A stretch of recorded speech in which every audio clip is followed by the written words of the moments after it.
Hello YouTube chess lovers, and thanks again for joining me here on Steve Sturgill's Chess TV channel on YouTube. And today we're looking at a ultra aggressive line in the Sämisch or Saemisch King's Indian. I believe the last two episodes were on that, and I'm kind of on a Sämisch kick. And guys, I really shouldn't show you this line. It's probably one of the most dangerous attacks ever conceived in the Sämisch, that more or less holds up to stringent computer checks. This is not about Patzer chess or lucky lines or oh, if they played the better move. That no. This is really dangerous, and I'm very hesitant to share it. That's how magnificent and crushing this line is.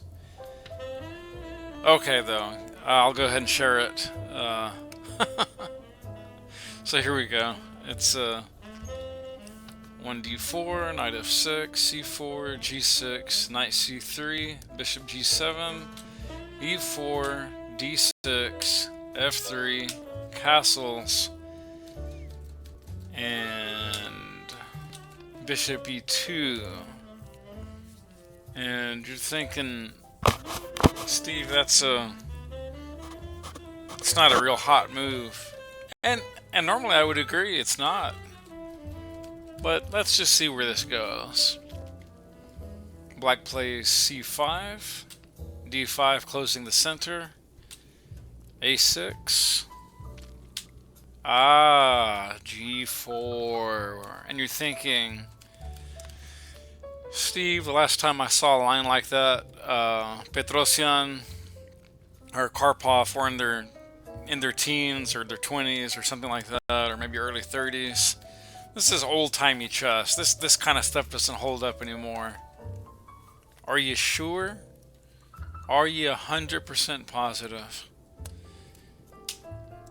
Black plays h6, looking to stop g5.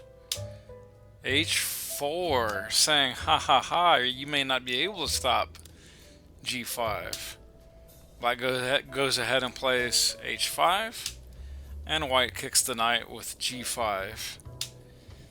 And black backs it up to d7. And already, guys, if we back up to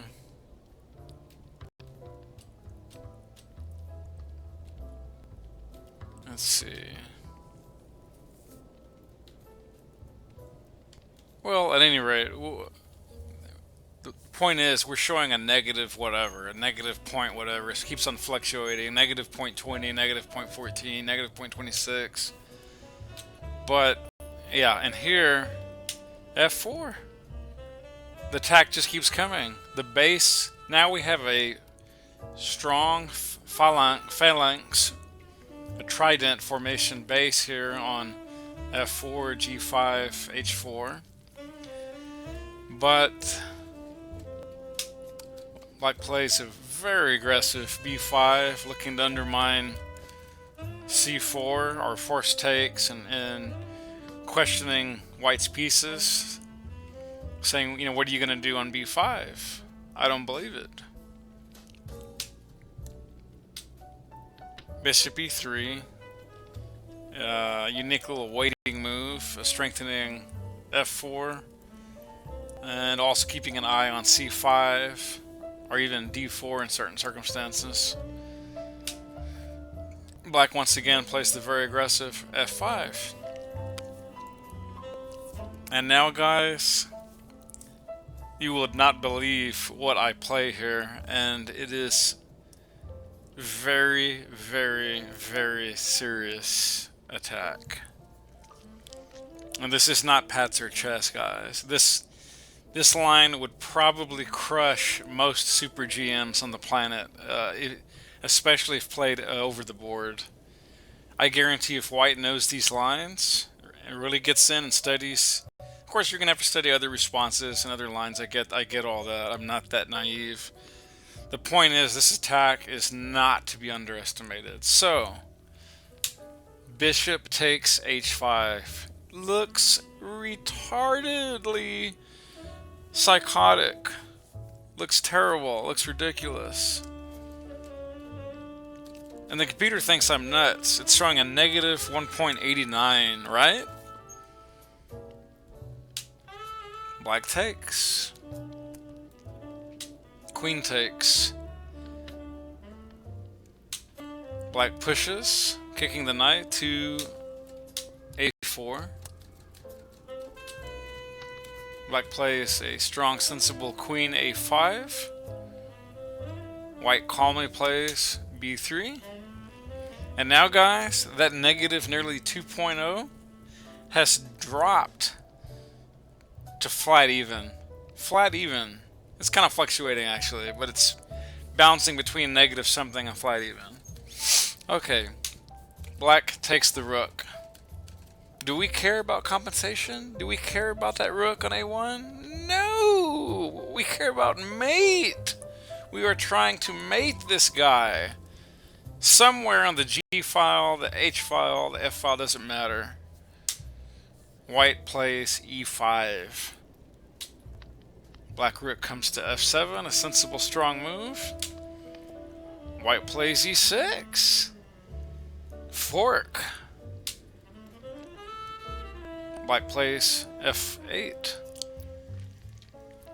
Here, by the way, guys, if you're thinking, the rook would just come over here and threaten the queen, that would be in itself already a resignable move. Black can resign now. Black can absolutely shake hands. It's all over from here.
Okay, well, I didn't want to spend too much time on this line. The point is, Black's in a world of hurt here, and at some point his little makeshift pseudo fortress is going to crack and crumble very, very badly. And I didn't work this line out, but the point is, and I'm sure there's some better lines here, but I don't want to lose focus. But the point is, obviously, this is just a bad move. This is just a bad... See, the bishop's gone. I probably could have taken the rook immediately, I'm assuming. Yeah. Trades. Yeah, this is actually a much better sequence here. This line is demonstrating how god-awful Black is now. Trades. And I don't know if you guys can see this, but I mean, White is just crushing Black in this line. The knights are coming in. There's no protection for the Black king up there. And at some point, yeah, White's just gonna queen, guys, and it's gonna be all over. That's just, yeah, you can see how bad this line is, guys. That's it. Made in 47. So that's not the answer, is it? So let's go back. And where were we? Almost there. Okay. So from this point, guys, Black backed it up to f8. Queen comes in on g6 with check. Bishop comes back. Pawn h5. Pawn h6. Bishop to e5. Knight f3. King up. You probably could have gone e2, but I let it crunch for a while, and I preferred king f2, whatever. Rook over. Queen f7.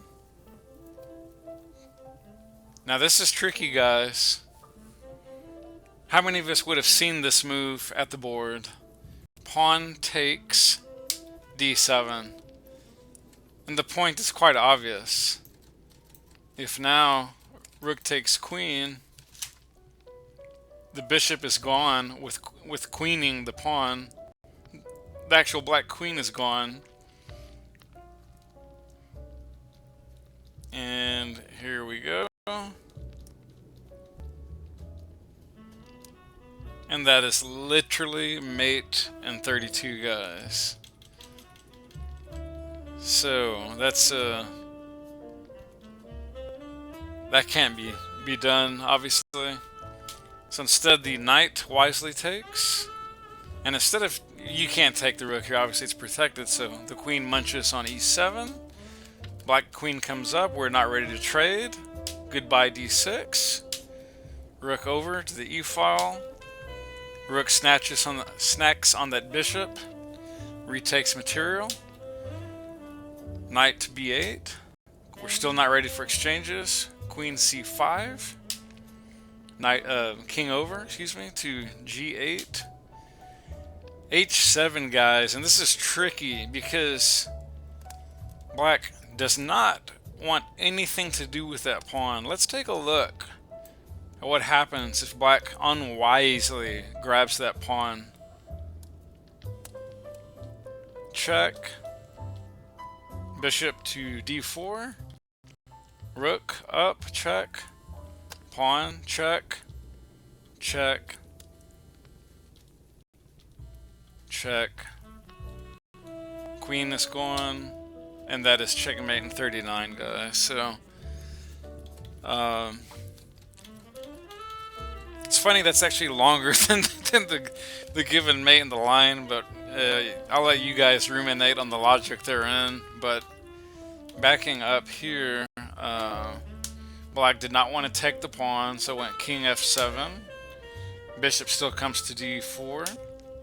Rook over to h8. Bye-bye rook. The queen does not have time to take that bishop. Let's find out what will happen if the queen grabs that.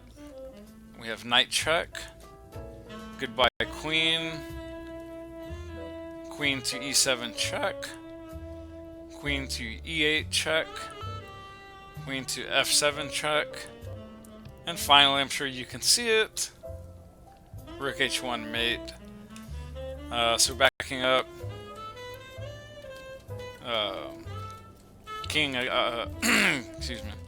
Yeah, after this move, king goes g6. Rook h1. Knight c6. Queen takes knight with check.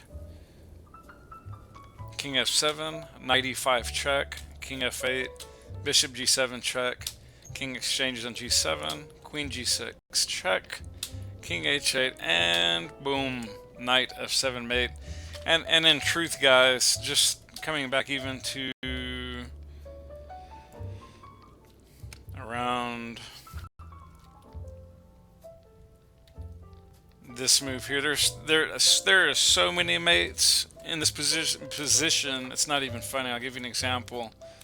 Instead of rook h1 here, bishop f6 is phenomenal. We'll just briefly look at that. There's a new queen. Instead of just taking the queen immediately, we hit the king with check. Rook h1 and mate.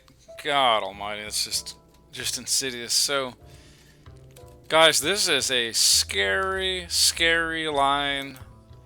We're gonna go through it one more time, and I'm telling you, if you get someone into this crazy line, they won't know what hit them. So let's just run through the opening again. Again, this quiet, wonky-looking bishop e2, and I guarantee you'd already have a lot of people thinking they had you on the ropes with this wonky bishop e2 move. Closing the center, g4 immediately, h4 immediately. This is just a raging attack. Again, g5, kicking the knight. Pawn f4 is key, mission critical to opening the bishop's path. b5. And I'm thinking, I don't know, I think here maybe we could have just taken this guy and still executed our plan. Not entirely sure. Grabs that. And then maybe b3 here is not so bad. No, that's terrible. Excuse me.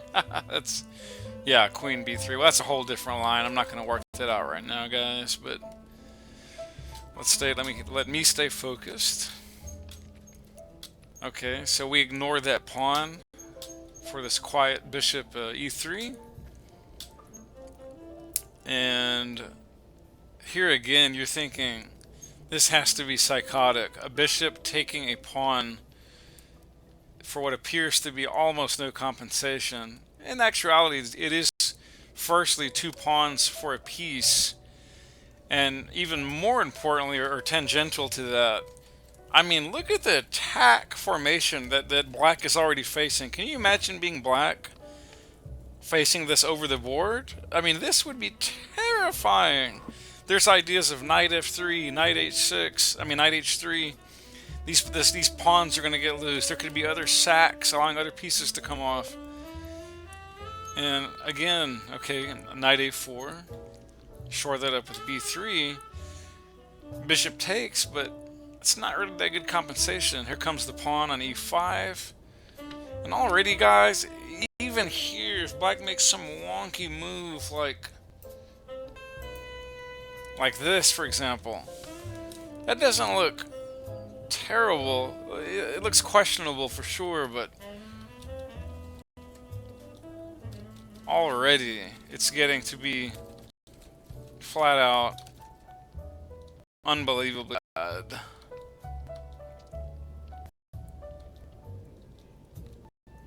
There goes a rook. There goes another piece. Here comes the knight. Exchanges. This other rook's coming into the fray. This pawn is getting very, very dangerous on the h-file. Just for example. I mean, I've not worked this line out, so this is not, I'm not giving this machine much time to ruminate on best of moves. I'm just merely demonstrating that this is a god-awful position to get into. If black makes one tiny bad move in this position, it's lights out. So going back, where were we? Yeah, right about here. So then again, rook coming to f7 is one of the only key moves in the position. I suppose queen could have come back to the 8th rank. No, actually that would be a god-awful move. That's much worse even than the one I just showed you guys, because now there's like no recourse. The rook is gone. The queen is gone. The knight is gone. The rook is gone. Oh my, this is just flat out beyond resignable. Yeah, we're not even gonna look at that ridiculous line. Again, just know that if black plays this horrific move, which honestly looks to the naked eye almost normal. It looks like an almost natural, normal move. I mean, even something else like, let's say, no, knight can't come to c. What else? I don't know. Maybe rook a7, for example. Okay, that's more realistic. Then we still have this checking apparatus.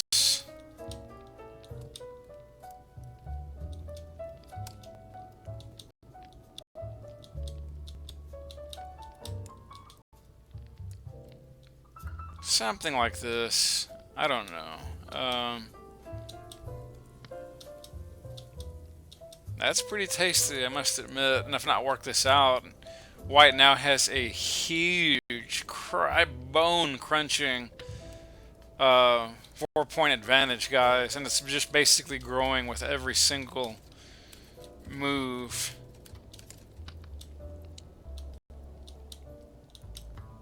Yeah, well, I mean, White's just crawling over Black, guys. It's beyond ridiculous. That Knight's coming in. This Bishop's getting loose. I just don't see a recourse here. Bishop's gone with check. And again, we know that in closed and semi-closed positions, Knights rule the roost. Yep, and yeah, no, that's just, yeah, we're not gonna look at that's just, yeah, a nightmare from chess hell. So again, normal looking moves like Rook A7 do not hold the fort down in this attack. Let's see, where were we? Yes, so back to what was played in the game. See, this apparatus, this immediate boom, Rook H5, Rook H6, this is just, how do you deal with this? I don't know. Probably here even takes was pretty good, I don't know. Yep, plenty good. And we're getting all kinds of juicy, crazy activity. These pawns are just looking insanely powerful. Oh, look at that. You've got a beautiful check. A block. Here comes that rook. A little rook sack.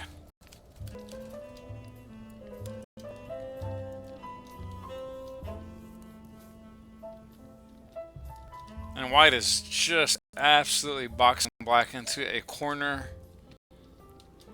Oh man, that's just wow. That is lights out, literally.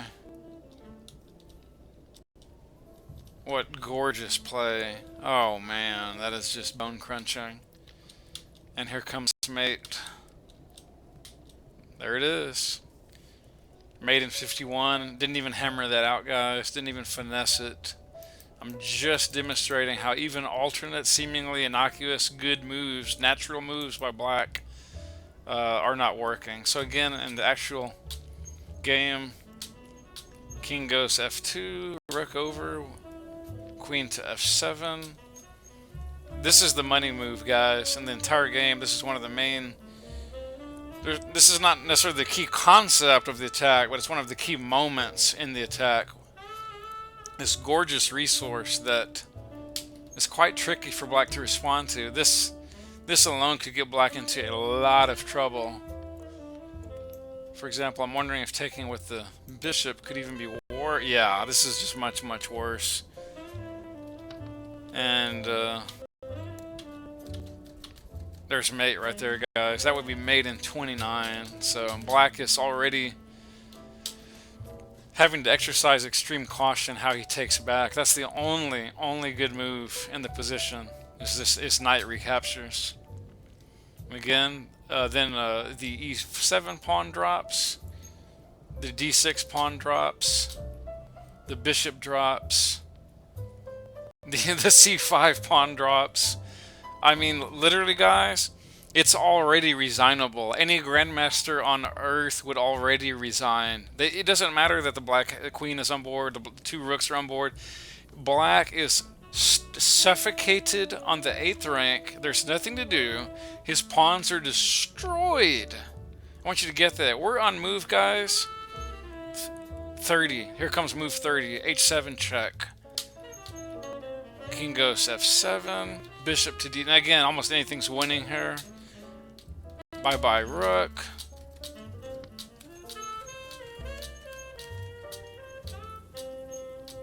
And mate on F7. And that will wrap it up, guys, for today's session. But before we go, I'd like to look at that. We'll just briefly discuss some of the key concepts in playing this type of attack.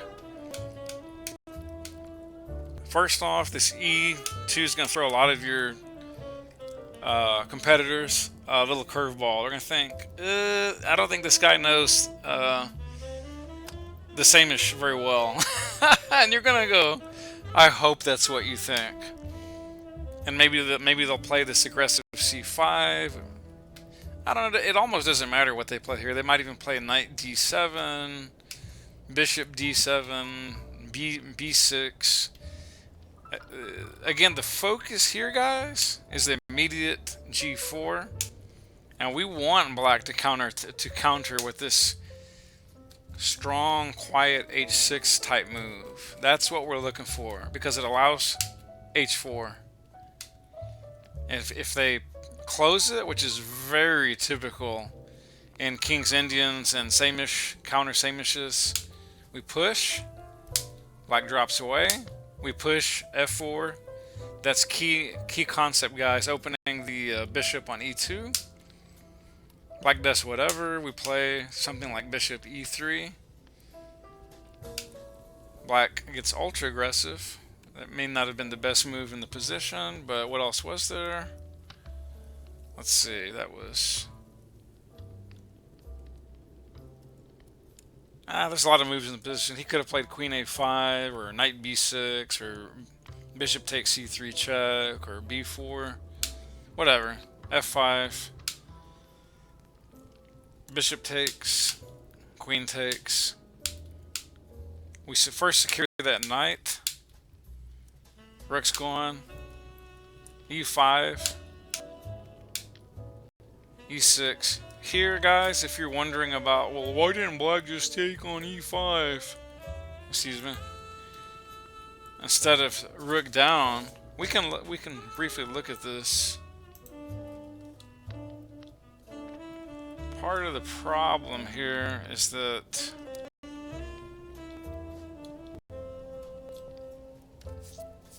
I'm just not giving any time to ruminate. Well, certainly you can get a draw if you want. As y'all well know, that is not what I'm after. So let's see. I'm kind of wondering here if, let's see.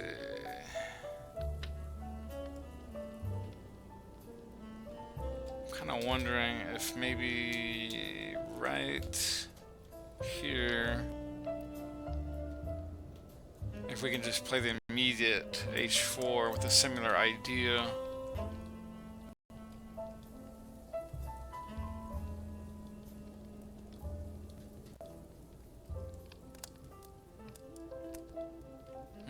Still giving me the repetition here.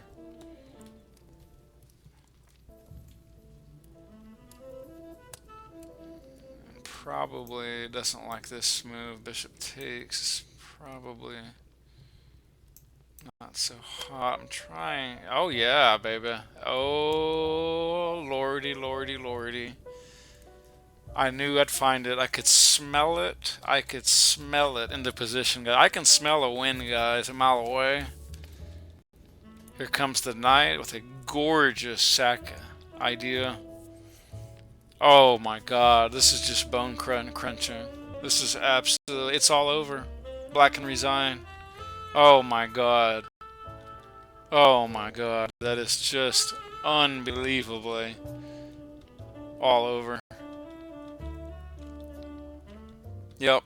Oh wow. Oh my god. Check.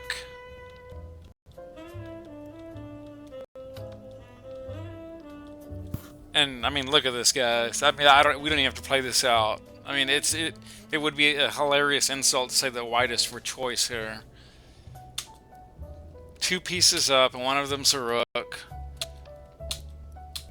Black's pawns aren't going anywhere fast, and here comes mate. Wow. Oh my god. Wow.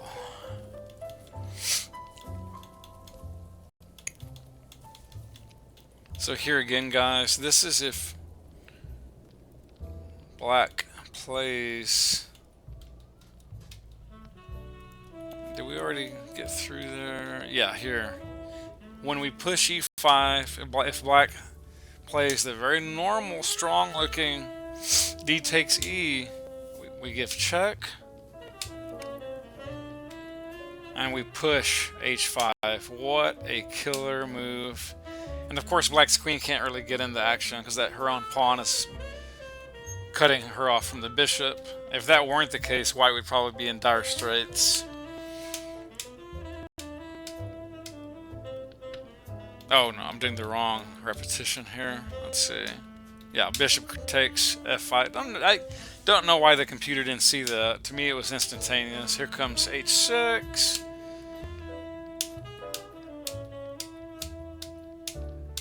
And it is absolutely all over. I mean, it's just beyond belief terrible. Here, in fact, if you wanted to, you could just sack the knight immediately, obviously, and still have a totally bone-crunching win.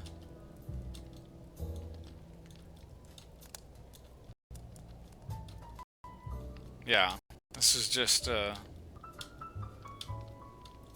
it's a little slower, but it's absolutely crushing, that is for sure. Not even working this line out, guys. I'm just kind of rapid fire hitting the thing, but yeah, I mean, come on. White's nearly 5 points up now. And a lone knight, with all due respect, is not going to do anything to stop this attack. The mate's already been announced, and again, I didn't even work out best move, so that is an unbelievable resource in an attack like this. Okay, very briefly, let's go back, and I'm going to try not to get sidetracked again, and we'll just... Again, E2 throws him a little curveball, close the center. Here comes G4, here comes H4, here comes G5. And, you know, guys, seriously, these are not unfamiliar ideas in a lot of systems, whether it's the King's Indian or the Grunfeld or even a lot of the Queen's Gambits or King's Gambits, etc., etc. You know, we're used as chess players to seeing ideas of G4, H4, G5, F4, F5, you know, and things like that. Bishop sacks H6, Queen, you know, comes in. There's nothing new in these ideas, but what's impressive to me about this is that this is holding up against a 3200 ELO Silicon monster. This is not... These aren't like lines against some lucky Patzer chess line. I mean, this is terrifying. Now here again, the computer thought I was nutso doing this, but after we secured the knight on A4, black thought, ooh, I'll snack on the A1 rook. We attack the center. We push. Black has to defend and drop back. Queen's coming in. You can just visibly see, guys, that black is in a world of hurt. This is key right here, guys. Besides the check, H5, H6. You know, and again, I could clearly just take immediately, but knight F3 is more accurate. King F2 getting to safety. Now this takes some finesse, guys. This move here, because black's definitely going to counter like this, and you're going to take. Black has to recapture with the knight. If they don't, we already looked over those lines. I'm not going to revisit them again here. We take snack on the E7 pawn, snack on the D6 pawn. Bishop's gone. C5 pawn is gone. Here comes H7, and here, guys, it's absolutely it's over. This is resignable. It's already too late. And we'll just look at this incredible finish. And that's mate. Mate in 38, guys, in the Sämisch with an absolutely ballistic Blitzkrieg attack that I promise you will leave many, many terrible, terrible losses for your opponent in your wake with just incredible attacking in the lines in the Sämisch. So I feel like I gave away too much today, guys, but it's my little Christmas present to all you out there. Give these ideas a chance, and you will absolutely be amazed at how quickly and brutally you can destroy your opponents over the board. And it doesn't even have to be blitz. This could be slow chess, classical chess, and you would still wipe them off the board with an attack like this. Give it a shot, guys, alright?